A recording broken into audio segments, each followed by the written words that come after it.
আজ আমি বানাবো এঁচোড় চিংড়ি। এটি একটি অতি সুস্বাদু ও লোভনীয় পদ।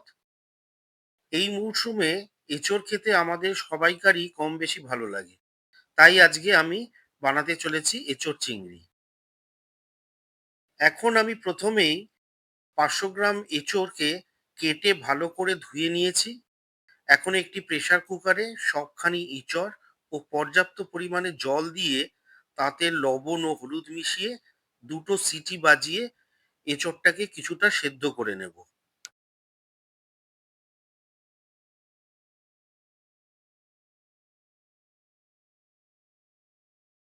এঁচোড় সেদ্ধ হয়ে গেলে কড়াই গরম করে তাতে আন্দাজ মতো তেল দিয়ে দেবো।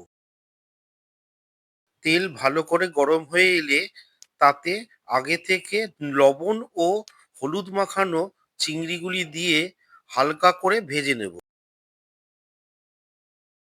আমি এখানে রান্নার জন্য সাদা তেল ব্যবহার করেছি। আপনারা চাইলে সর্ষের তেলও ব্যবহার করতে পারেন। চিংড়ি বেশিক্ষণ ভাজার দরকার পড়ে না। বেশিক্ষণ ভাজলে চিংড়ি বরং শক্ত হয়ে যায়। তাই হালকা করে চিংড়িগুলো সাঁতলানোর পর আমি একটি পাত্রে সব চিংড়িগুলো তুলে নেব।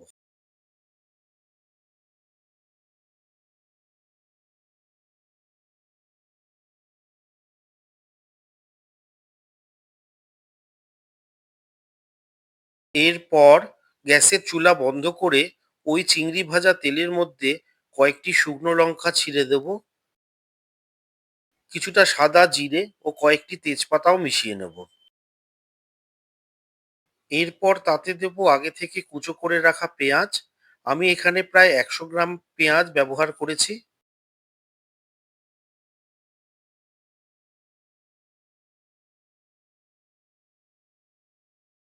এরপর এতে আমি আগে থেকে সেদ্ধ করে রাখা এঁচোড়খানি মিশিয়ে নেব।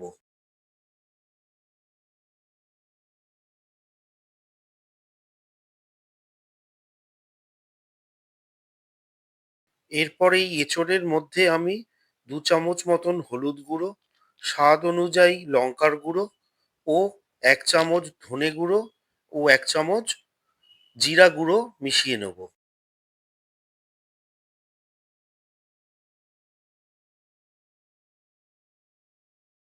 কয়েকটি গোটা কাঁচা লঙ্কাকে ভেঙে আমি এর মধ্যে মিশিয়ে নেব।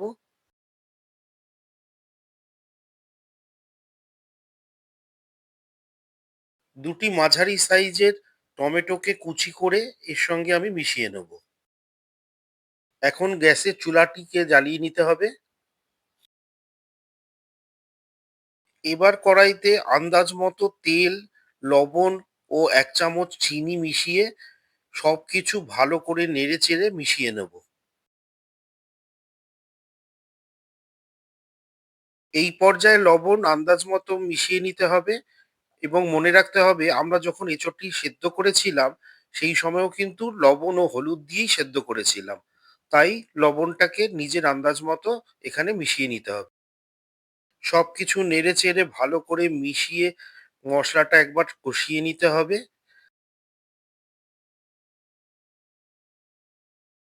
আমি এখানে কোনো আদা রসুন বাটার ব্যবহার করিনি। আপনারা চাইলে তা যোগ করতেই পারেন। কড়াইতে ঢাকা দিয়ে ৭ থেকে ৮ মিনিট মতো রান্না হতে দেব। মাঝে, মাঝে ঢাকা খুলে সবকিছু ভালো করে নেড়েচেড়ে নিতে হবে, যাতে মসলাটা নিচে থেকে পুড়ে না যায়। এবার এতে ১ কাপ এঁচোড় সেদ্ধ করা জল দিয়ে ভালো করে মশলাটাকে কষিয়ে নেব।